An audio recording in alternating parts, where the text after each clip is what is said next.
నమస్కారం. Welcome to BRK women. నేను మీ స్వీయ వర్మ. ఈరోజు మనతో పాటు స్టూడియోలో ఉన్నారు ఆధ్యాత్మికవేత్త, motivational speaker, life coach Adilakshmi గారు. నమస్కారం అమ్మా. నమస్తే అండి. ఎలా ఉన్నారమ్మా? బాగున్నాను. అమ్మ, ప్రతి ఒక్కరికి దైనందిక జీవితంలో ధర్మ సందేహాలు ఉంటాయి. అంటే ఇది చేస్తే బాగుంటుందా, అది చేస్తే బాగుంటుందా అని.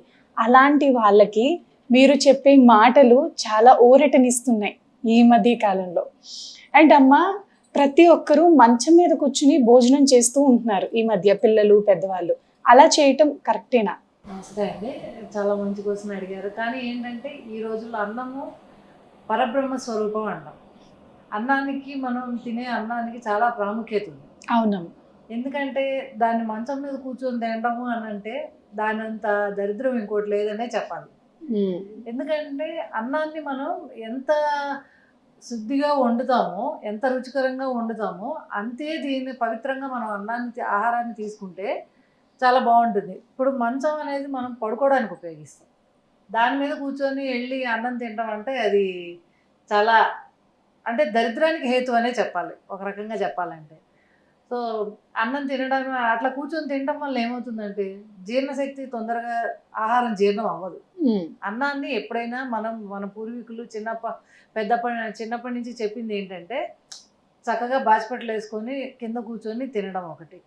కాలక్రమేణా ఆరోగ్యాల రీత్యా అందరూ డైనింగ్ టేబుల్ వాడుతున్నారు. డైనింగ్ టేబుల్ మీద ఏదైనా కూర్చొని అన్నం తినేటప్పుడు నిటారుగా కూర్చొని తింటే జీర్ణం అవుతుంది. తొందరగా అన్నవాహికలోకి వెళ్ళడం, అది జీర్ణం అవ్వడానికి సహాయపడుతుంది.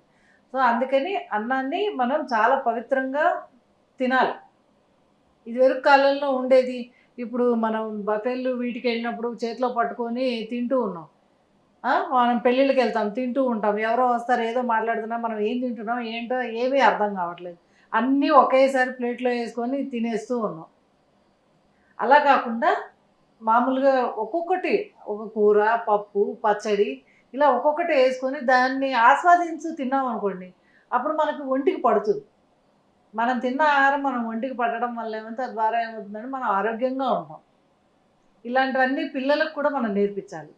ఇప్పుడు పిల్లలు మంచాల మీద కూర్చొని తింటారు, లేకపోతే స్నాక్స్ కానీ ఏమైనా సరే అక్కడి నుంచి కదలకుండా అన్నీ అమ్మ అక్కడికి తెచ్చిస్తే కూర్చొని తింటూ ఉంటారు. ఏ తినే వస్తువు తినకూడదా అమ్మ మంచం మీద కూర్చుని? అంటే అది మనం మంచం పడుకోవడానికి వాడతాము. సో దాని ప్రాముఖ్యత దానికి అక్కడ ఇవ్వాలి. ఇప్పుడు తింటాము తినేసిన తర్వాత పిల్లలు అన్న తర్వాత కొంచెం పైన కింద మంచం మీద పడుతుంది. పడిన తర్వాత మనం ఆ బెడ్షీట్ని ఈ లోపల చీమలు వస్తాయి. పడుకునేటప్పుడు ఆ చీమలే కుట్టాయి అనుకోండి, అట్లా అదంతా అశుభ్రం కింద లెక్కే వస్తుంది కదా. దేన్నైనా శుభ్రంగా ఉంచి వాటిని తిన్న తర్వాత అక్కడ పడిన వాటిని మెతుకుల్ని వాటిని అన్నిటిని ఎత్తేసి ఓ పక్కన పడేసి దాన్ని ఉంటాయి. అందుకనే కింద కూర్చొని తినాలి అంటారు. ఇప్పుడు చిన్నపిల్లలకి మీరు గమనించండి, ఎవరికన్నా ఇస్తే ఫస్ట్ ఏమంటాం, మనం ప్లేట్ పెట్టి ప్లేట్లో కింద పెడతాం వాళ్ళకి, నువ్వు కింద కూర్చొని తిను అంటాం. అవునా? ఎవరైనా సహజంగా తల్లి అదే అంటుంది కదా, నువ్వు మంచం మీద కాదు కింద కూర్చుంటే పెడతాం, కింద కూర్చొని తిను అని. 2 కారణాలు ఉన్నాయి ఇక్కడ. ఒకటేంటంటే ఆవిడ మంచం మీద పిల్లలకి పెట్టినప్పుడు అదంతా మంచం మీద పడి ఆ మంచం అంతా పాడి ఆ బెడ్షీట్లు అన్నీ ఖరాబ్ అయ్యి, లేకపోతే దాని మీద చీమలు వచ్చి రాత్రి మళ్ళీ పడుకోవాలని మనమే అక్కడ పడుకునేది. అప్పుడు అది అశుభ్రంగా ఉంటుంది కాబట్టి అదొకటి. అంటే జనరల్గా చెప్తున్నా. సెకండ్ది వచ్చేసి ఏంటంటే కింద పెడితే వాళ్ళు ఆ కింద కూర్చొని వంగి తింటూ ఉంటారు.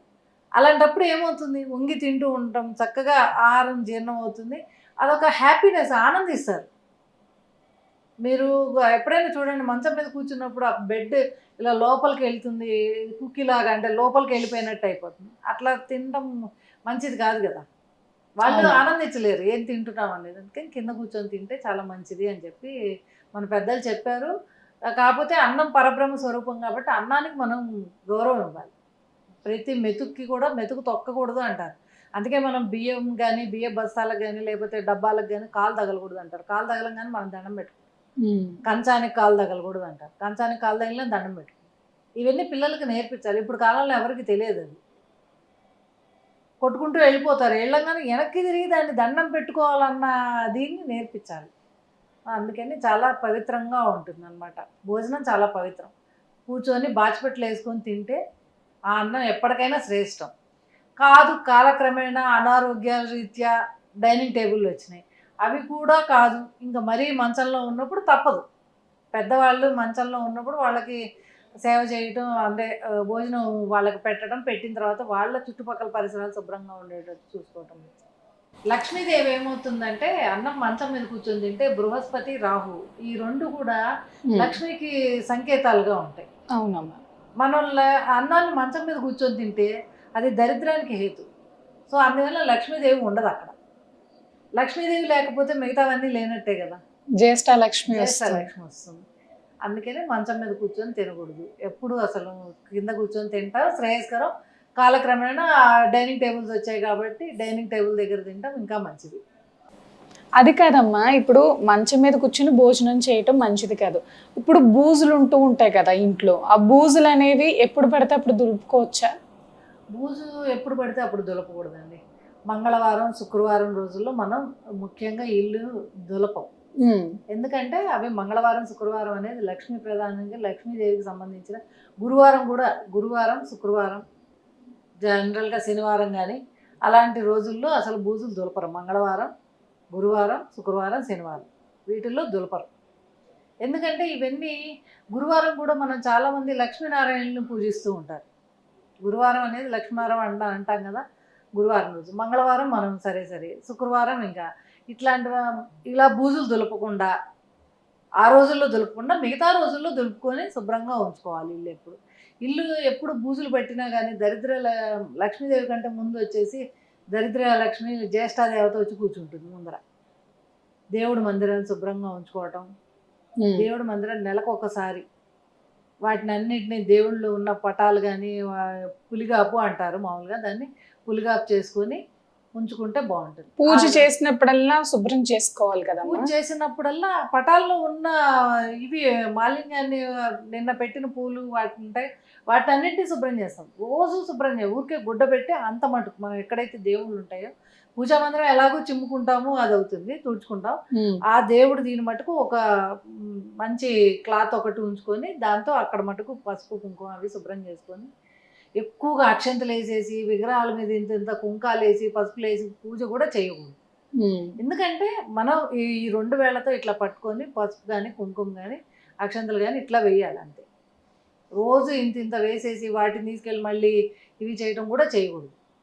పూలు పెట్టుకొని చక్కగా, పూలు అంటే పూలు లేకపోయినా ఒక 2 పూలున్నా 3 పూలున్నా మఠం మొత్తాన్ని దేవుడి గుట్లో ఒక పువ్వు పెట్టి నమస్కరించుకున్నా చాలు.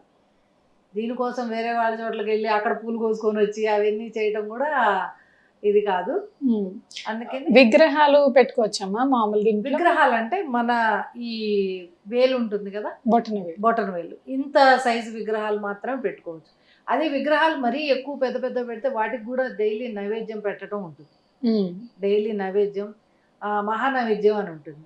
అన్నం కంపల్సరీ మనం ఏదైతే తింటున్నామో మనం వండుకుంటాం కదా, పదార్థాలన్నీ వండుకుంటాం. అన్నము, పెరుగు, నెయ్యి, కూర, పప్పు, పచ్చడి ఇవన్నీ వేసి మహానివేదన చేస్తారు. అట్లా పెద్ద కొంచెం విగ్రహాలు, శాలిగ్రామాలు ఇలాంటివన్నీ ఉన్నవాళ్ళు పూర్వకాలం నుంచి కొంతమంది ఇళ్లలో ఏమవుతుందంటే శాలిగ్రామాలు కానీ లేకపోతే మన దేవతా విగ్రహాలన్నీ ఇదివరకు చేసేవాళ్ళు. అంటే ముందు తరాల వాళ్ళు చేసేవాళ్ళు అనుకోండి. వాళ్ళల్లో ఇప్పుడు ఎవరైనా కాలం చెందారు, వాళ్ళు చేయలేకపోతారు. ఆ విగ్రహాలన్నీ వీళ్ళు పెట్టుకుంటారు అనుకోండి. ఈ తరం వాళ్ళకి ఇచ్చినప్పుడు వీళ్ళు ఏం చేస్తారంటే వాటిని మహానివేదన పెట్టే ఇంట్లో ఏదైతే అలవాటు ఉంటుందో వాళ్ళు కంపల్సరీ ప్రతిరోజు మహానివేదన పెట్టాలి. నేను ఇప్పుడు చెప్పినట్టు ఈ మన బొటన వేలు అంత విగ్రహాలు ఉన్నప్పుడు వాటికి మామూలుగా పాలు, పండు, ప్రతిరోజు పాలు, తేనె, పంచదార వేసి నైవేద్యం పెడితే ఎలాంటి దోషం ఉండదు, పెట్టచ్చు. అది. ధన్యవాదాలమ్మా, మా సందేహాలన్నీ నివృత్తి చేశారు. నమస్కారం.